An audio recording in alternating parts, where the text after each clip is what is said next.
Hello friends, ఈరోజు మనం 2019లో release అయిన ద గోల్డెన్ ఐస్ అనే ఎపిసోడ్ నెంబర్ 21ని ఎక్స్ప్లెయిన్ చేయబోతున్నాం. మీరు ఇంకా ప్రీవియస్ పార్ట్స్ని చూడనట్లయితే డిస్క్రిప్షన్లో ఉన్న లింక్ ద్వారా చూడొచ్చు. అలాగే మా ఛానల్ని కనుక మీరు ఫస్ట్ టైం చూస్తున్నట్లయితే ఛానల్ని సబ్స్క్రైబ్ చేసుకొని పక్కనే ఉన్న బెల్ ఐకాన్ని క్లిక్ చేయండి. ఇక లేట్ చేయకుండా వీడియోలోకి వెళ్దాం. ఎపిసోడ్ స్టార్టింగ్లో మనకి వీళ్ళందరినీ ఒకే దగ్గర చూపిస్తారు. అయితే వాళ్ళందరూ కలిసి మైన్ ఏరియా వైపు వెళ్తూ ఉంటారు. అలా వెళ్తున్నప్పుడు మధ్యలో వీళ్ళకు కొంతమంది పని వాళ్ళు కనిపిస్తారు. అప్పుడే ఒక చిన్నపిల్ల హీరో దగ్గర ఉన్న ఫుట్బాల్ని తీసుకోవడానికి వచ్చి హీరోకి థ్యాంక్స్ అని చెప్తుంది. అప్పుడు ఏంజెల్, ఈ మైన్లో పనిచేసే వారి పిల్లల కోసం మా మమ్మీ ప్రైమరీ స్కూల్ని కట్టించింది.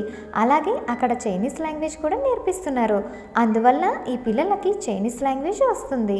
ఎందుకంటే మా మమ్మీ రాబోతున్న కాలంలో మైన్లో పనిచేసే వాళ్ళకి బదులుగా మిషన్స్ని తీసుకుంటున్నాం. కాబట్టి వాటిని ఆపరేట్ చేయడానికి వీళ్ళందరూ చదువుకొని ఉండాలి. అందుకని వీళ్ళకు స్టడీ అనేది చాలా ఇంపార్టెంట్ అని మా మమ్మీ నమ్ముతున్నారు. అంటే వీళ్ళు చదువుకుంటే ఇక్కడే కాదు ఎక్కడైనా పని చేయగలరు. దానికోసం వీళ్ళు ఖచ్చితంగా చదువుకొని ఉండాలి కదా అని చెప్తుంది. అది విన్న హీరో ఈ చుట్టుపక్కల ఎన్ని విలేజెస్ ఉన్నాయని అడుగుతాడు. అప్పుడు ఏంజెల్, ఇక్కడ చుట్టుపక్కల ఉన్న చిన్న చిన్న గ్రామాలన్నీ కలిసి ఒక పెద్ద విలేజ్ లాగా మారిపోయింది. ఇప్పుడు దాని పేరు కసాన్.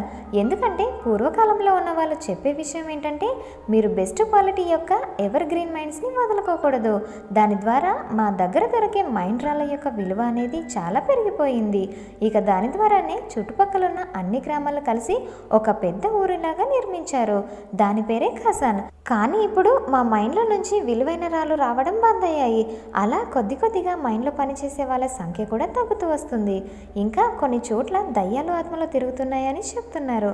అందుకోసమే ఇప్పుడు మా మమ్మీ ఇక్కడున్న మైండ్ని అమ్మేయాలని డిసైడ్ అయ్యింది. ఎందుకంటే మేము వేరే బిజినెస్ స్టార్ట్ చేయాలని అనుకుంటున్నామని చెప్తుంది. అది విన్న హీరో, మీరు అలా చేస్తే ఇక్కడ పనిచేసే వాళ్ళు ఇంకా ఈ విలేజ్ ఏమవుతుందని అంటాడు.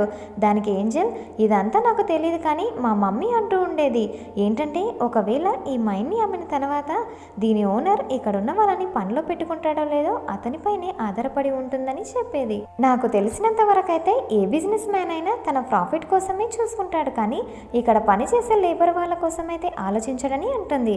ఆ తర్వాత హీరో, ఇక్కడ దయ్యాలు తిరుగుతున్నాయన్నారు కదా, ఆ మైన్ ఎక్కడుందని అడుగుతాడు. ఇక ఏంజెల్ వాళ్ళని తీసుకొని ఆ మైన్ దగ్గరికి వెళ్తూ ఉంటుంది. అలా కొంచెం దూరం వెళ్ళిన తర్వాత ఆ మైన్ వచ్చేస్తుంది. ఇక హీరో తన గోల్డెన్ శక్తుల ద్వారా ఆ మైన్ని చూస్తాడు. అలా చూసిన తర్వాత హీరోకి తెలిసే విషయం ఏంటంటే ఆ మైన్ మొత్తం జేమ్ స్టోన్తో నింపబడి ఉందని. అలాగే అక్కడ అరుదైన జేమ్ స్టోన్స్ కుప్పలు కుప్పలుగా పడి ఉండటాన్ని చూస్తాడు. అలా ఈ సీన్ ఇక్కడే కట్ అయిపోతుంది. సీన్ షిఫ్ట్ అవుతుంది. ఇక్కడ మనకి వీళ్ళందరినీ లేడీ హో ఇంట్లో చూపిస్తారు. అప్పుడు హీరో, మనకి ఏ రాయి అయితే ఆ మైన్లో దొరికిందో దానిపైన జెడైటీ ఉంది. అలాగే ఏ స్టోన్ అయితే జెడైటీ స్టోన్ లాగా ఉంటుందో దాని అర్థం ఏంటంటే దాని చిన్న చిన్న పీసెస్ అనేవి ఆ రాయి చుట్టుపక్కల ఉన్న స్టోన్ పైనే ఉంటాయి. దీని ద్వారా మనకి తెలిసేది ఏంటంటే ఆ మైన్ మొత్తం జేమ్ స్టోన్స్తో నింపబడి ఉందని చెప్తాడు. అప్పుడు ఏంజెల్, మా మమ్మీ ఇంకా ఓల్డ్ మ్యాన్ కలిసి ఆ మైన్ మొత్తం ఇన్వెస్టిగేషన్ చేశారు కానీ వాళ్ళకు ఒక విలువైన రాయి కూడా కనిపించలేదు. అందువల్లనే మా మమ్మీ ఈ మైన్ని అమ్మాలని నిర్ణయించుకున్నారని చెప్తుంది. అది విన్న హీరో, నాకు అర్థం అవ్వనిది ఏంటంటే వాళ్ళకెందుకు విలువైన రాళ్ళు కనిపించలేదు, అలాగే ఆ మైండ్లో దయ్యాలు భూతాలు తిరుగుతున్నాయని ఎవరు ఫేక్ న్యూస్ని స్ప్రెడ్ చేశారు. కానీ నాకు తెలిసినంత వరకు అయితే ఆ మైండ్ మొత్తం ఎక్కువ సంఖ్యలో జేమ్ స్టోన్ నింపబడి ఉంది. దయచేసి మీ మమ్మీని ఈ మైండ్ని అమ్మకూడదని నువ్వైనా రిక్వెస్ట్ చేయమని అంటాడు. ఆ తర్వాత కాసేపటికి హీరో ఇంకా లేడీ హో మాట్లాడుకోవడాన్ని చూపిస్తారు. అప్పుడు లేడీ హో, ఈ విషయాలన్నింటినీ నువ్వు నాకు డైరెక్ట్గా కూడా చెప్పొచ్చు కదా అని అంటుంది. అప్పుడు హీరో, ఎందుకంటే ఈ విషయాలన్నీ మీరు ఎలా తీసుకుంటారో అని నాకు కొంచెం భయంగా ఉండే, అందుకని చెప్పలేదని అంటాడు. దానికి లేడీ హో, నాకు నువ్వు చెప్పింది అర్థమైంది కానీ నాకు కూడా ఈ మైండ్ని అమ్మడం ఇష్టం లేదు. ఎందుకంటే ఈ బిజినెస్ అనేది మేము తరతరాల నుండి చేస్తున్నది కానీ దీని నుంచి మాకు ఎటువంటి ప్రాఫిట్ లేదు. అందువల్లే దీన్ని కొన్ని రోజుల్లో అమ్మడానికి అగ్రిమెంట్ సైన్ చేయబోతున్నాం. అలాగే గత కొన్ని సంవత్సరాలుగా మేము దీనిపైన చాలా మనీని వేస్ట్ చేసాం. అందువల్ల మాకు చాలా లాస్ వచ్చింది. అందుకనే నేను దీన్ని ఇంకా అమ్మడంలో డీలా చేయట్లేదని అంటుంది. అప్పుడు హీరో, మీకు ఇంట్రెస్ట్ ఉంటే జాయింట్ వెంచర్ని స్టార్ట్ చేద్దాం. అలాగే ప్రాఫిట్ నైనా లాస్ నైనా ఇద్దరం షేర్ చేసుకుందామని చెప్తాడు. అది విని కాసేపు ఆలోచించిన తర్వాత లేడీ హో, మీకు మా పైన ఉన్న విశ్వాసానికి మీకు 1 మంత్ టైం ఇస్తున్నాను. మీరు ఒకవేళ విలువైన రాళ్ళ యొక్క మైండ్ని కనిపెట్టారనుకో ఆ రాళ్ళ నుండి వచ్చే 25%ని నేను మీకు ఇస్తానని చెప్తుంది. దానికి హీరో కూడా సరేనంటాడు. ఆ తర్వాత హీరో లేడీ హూకి ఒక విషయాన్ని చెప్తాడు. ఏంటంటే, నేను ఎప్పుడైతే మీ మైండ్ వైపు వెళ్ళానో అప్పుడు నాకు ఒక రాయి కనిపించింది. అలాగే దాని మీద ZIT కూడా ఉంది. దీని ద్వారా మనకి తెలిసేది ఏంటంటే, దాని అర్థం మీ మైండ్ మొత్తం జేమ్ స్టోన్స్ ఉన్నాయని. కానీ మీ టెస్ట్ ట్యాబ్లెట్లో ఎవరో కావాలని ఫేక్ స్టోన్స్ని పెట్టారు. ఇలాంటి విలువైన రాళ్ళని మైండ్లోనే వదిలేశారు. దీని ద్వారా నాకు అర్థమయ్యింది ఏంటంటే, ఎవరో మీ మైండ్ని కావాలని అమ్మేయాలని అనుకుంటున్నారని చెప్తాడు. అప్పుడు లేడీ హూ, చాలా కాలం క్రిందట నా హస్బెండ్ చనిపోయినప్పుడు మా ఫ్యామిలీ చాలా మనీ లాస్లో ఉండే. అప్పుడు మాకు ఓల్డ్ మ్యానే సహాయపడ్డాడు. ఇంకా మా మైండ్లో చాలా రాళ్ళని కనిపెట్టింది కూడా ఓల్డ్ మ్యానే. నాకు తెలిసినంత వరకు ఓల్డ్ మ్యాన్ ఈ పని చేసి ఉండడు, ఇంకెవరో ఇది చేసుంటారని అంటుంది. అప్పుడు హీరో, నాకు తెలిసినంత వరకు ఎవరో బయటి వ్యక్తి, అతను ఇంకా మిమ్మల్ని అబ్జర్వ్ చేస్తున్నాడని అంటాడు. అలా ఈ సీన్ ఇక్కడే కట్ అయిపోతుంది. ఆ తర్వాత మనకి నెక్స్ట్ డే మార్నింగ్ సీన్ని చూపిస్తారు. ఇక్కడ మనకి తెలిసేది ఏంటంటే, ఏంజల్ని ఎవరో కిడ్నాప్ చేశారని. అప్పుడే లేడీ హూకి గ్యాంగ్స్టర్ దగ్గర నుంచి కాల్ వస్తుంది. ఇక అతనితో మాట్లాడి కాల్ కట్ చేసిన తర్వాత ఏంజల్ని ఎవరో కిడ్నాప్ చేశారని హీరోకి చెప్తుంది. అలాగే ఈ పని చేసింది మరెవరో కాదు, బాబీ గ్యాంగే. ఆ బాబీ గ్యాంగ్ ఎవరంటే మన మైండ్ని కొనేవాళ్ళని చెప్తుంది. ఇక వెంటనే హీరో మనం పోలీసులకి ఇన్ఫార్మ్ చేయాలని అంటాడు. దానికి లేడీ హూ, పోలీసులు కూడా వాళ్ళతో కలిసిపోయారు. ఒకవేళ మనం పోలీసులకి కాల్ చేస్తే వాళ్ళు మా పాపని చంపేస్తారు.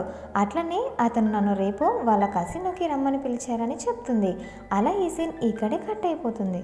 సీన్ షిఫ్ట్ అవుతుంది. మరో పక్క ఇక్కడ బెస్ట్ ఫ్రెండ్ ఒక ప్లాన్ చేసి ఉంటాడు. ఆ తర్వాత హీరోకి ఇంకా లేడీ ఆఫీసర్కి ఆ ప్లాన్ గురించి ట్రైన్ చేస్తూ ఉంటాడు. అయితే ఒక పక్క బెస్ట్ ఫ్రెండ్ ఆ ప్లాన్ చెప్తూ ఉంటే ఇంకో పక్క ఆ ప్లాన్ని ఎగ్జిక్యూట్ చేస్తూ ఉంటారు. అయితే ఫస్ట్ హీరో ఇంకా లేడీ ఆఫీసర్ ఇద్దరు కలిసి ఒక లవ్లీ కపుల్ లాగా కసినోళ్ళకి ఎంట్రీ ఇచ్చి అందులో గేమ్ ఆడుతూ ఉంటారు. ఆ తర్వాత కాసేపటికి లేడీ హూ తన అసిస్టెంట్తో పాటు ఆ బాబీ గ్యాంగ్ లీడర్తో మాట్లాడడానికి వెళ్తుంది. ఆ తర్వాత మనకి లేడీ ఆఫీసర్ తన గెటప్ని చేంజ్ చేసుకొని వెయిటర్ డ్రెస్లో ఏంజల్ కోసం ఆ హోటల్లో వెతుకుతూ ఉంటుంది. అలా కాసేపటికి మనకి ఏంజల్ని చూపిస్తారు. ఆమె బాబీ గ్యాంగ్ యొక్క అసిస్టెంట్ అయిన చోటాడాన్ దగ్గర ఉంటుంది. అప్పుడు చోటాడాన్ ఏంజల్తో మాట్లాడుతూ, బేబీ నువ్వు బ్రెడ్ తిను, లేదంటే నువ్వు ఆకలితో చనిపోతావు. అలా అయితే మీ మమ్మీ మా కాంట్రాక్ట్ పైన సైన్ పెట్టదు.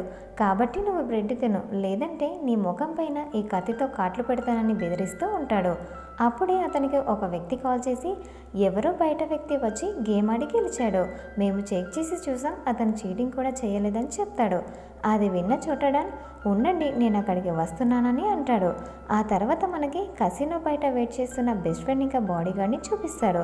అలా కాసేపటికి బాడీగార్డ్ కసినో లోపలికి వస్తాడు. అయితే ఇక్కడ లేడీ ఆఫీసర్కి ఏంజల్ ఎక్కడుందో అన్న విషయం తెలిసిపోతుంది. ఇక లేడీ ఆఫీసర్ ఏంజల్ దగ్గరికి వెళ్ళి తన కట్లు విప్పి కసినో బయటికి తీసుకొస్తుంది. ఆ తర్వాత మనకి లేడీ హూని చూపిస్తారు. అయితే లేడీ హూ ఇక్కడ బాబీ గ్యాంగ్ యొక్క బాస్తో మాట్లాడుతూ ఉంటుంది. అప్పుడే అక్కడ లేడీ హూకి ఓల్డ్ మ్యాన్ కనిపిస్తాడు. అతన్ని చూసిన లేడీ హూ, నేను నిన్ను ఎంత నమ్మానో, నువ్వు ఇంత మోసం చేస్తావని నా కల్లో కూడా అనుకోలేదు. నువ్వు ఏంజల్ని చిన్నప్పటి నుంచి పెంచావు కదా, తనని కిడ్నాప్ చేయడానికి నీకు మనసు ఎలా వచ్చిందని అంటుంది. అప్పుడు ఓల్డ్ మ్యాన్, నీ ఫ్యామిలీ ప్రాబ్లమ్స్లో ఉన్నప్పటి నుంచి నేను నీ దగ్గరే ఉన్నా. నేను నీ గురించి కొత్త కొత్త విలువైన జేమ్ స్టోన్ రాళ్ళని కనిపెట్టాను. ఇంకా నేను నీ గురించి కష్టపడుతూనే ఉన్నాను. ఇప్పుడు మీరు మీ ఫ్యామిలీ చాలా ధనవంతులైపోయారు. అలాగే మీకు ఇప్పుడు చాలా బంగారం బిల్డింగ్స్ ఉన్నాయి. కానీ నా దగ్గర ఏముంది, ఒక బెస్ట్ ఎంప్లాయ్ ట్యాగ్ తప్ప. నేను అప్పుడు పేదవానే, ఇప్పుడు పేదవానే. మీరిచ్చే శాలరీ ద్వారా నేను లోన్ మాత్రమే కట్టుకుంటున్నానని చెప్తాడు. అప్పుడే ఆ బాబీ గ్యాంగ్ లీడర్ వీరి మధ్యలో మాట్లాడుతూ, మీ ఏడుపులన్నీ ఇంటికెళ్ళి ఏడ్చుకోండి, నాకు మాత్రం కాంట్రాక్ట్ మీద సైన్ కావాలి. నువ్వు ఈ పేపర్స్ మీద సైన్ చేసి మీ పాపను తీసుకెళ్ళమని అంటాడు. ఆ తర్వాత లేడీ హూ ఆ కాంట్రాక్ట్ పేపర్స్ని చాలా స్లోగా చూస్తూ చదువుతూ ఉంటుంది.